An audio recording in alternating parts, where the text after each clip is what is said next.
grouping objects. You're going to have many projects, many logos, many brochures, and sometimes you'll have things that you want to be able to select and move in unison, or to place somewhere in the document in unison to a certain XY coordinate. Complex objects that once complete, you want to put them in a package. It's like a car. When you have your car moves down the road, everything moves with the car. And that's what grouping does. But as we start to group, well, if you know how to group, you need to know how to ungroup. And sometimes you will import things into Illustrator and they come in automatically grouped, and you need to know that you can go in and ungroup so that you can manipulate these imported objects. Once something is grouped, you really can't select the thing to make changes to it, and that's where you can look into the sublayer items of a layer and select those items and manipulate them through the sublayers, and that's what we're going to do now. Grouping, ungrouping, and controlling the sublayers. So here we go. Okay, here we go. So we're in Illustrator, and I'm just going to do a basic example. You know that I love my circles, so I'm just going to select my regular yellow circle, and grouping is quite easy to accomplish. I'm going to Option drag, Alt drag, and make 3 of these things, 4, 5. And to group them, I have my black arrow tool selected, and I do what we call a marquee selection to select all of the objects.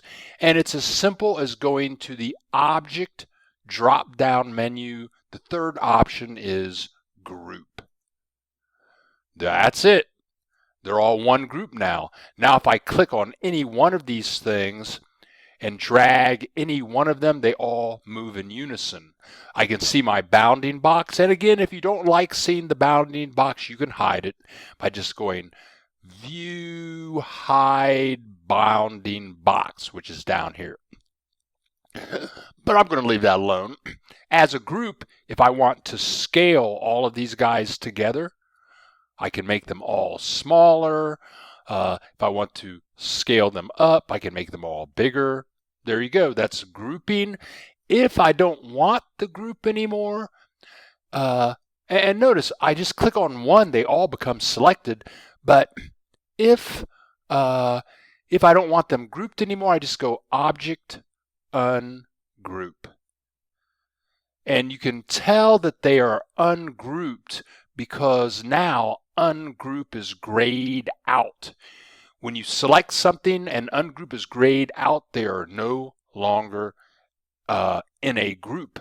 And if I deselect by clicking away from them, now I can click on the individual circles and I am good to go.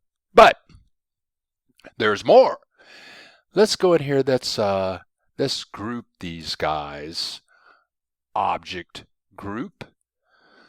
Okay, so what if now that I have them grouped, what if I just want to make this one red? Well, there's no way to really do that. If I click this, it's going to make them all red. Okay, I'm going to undo that.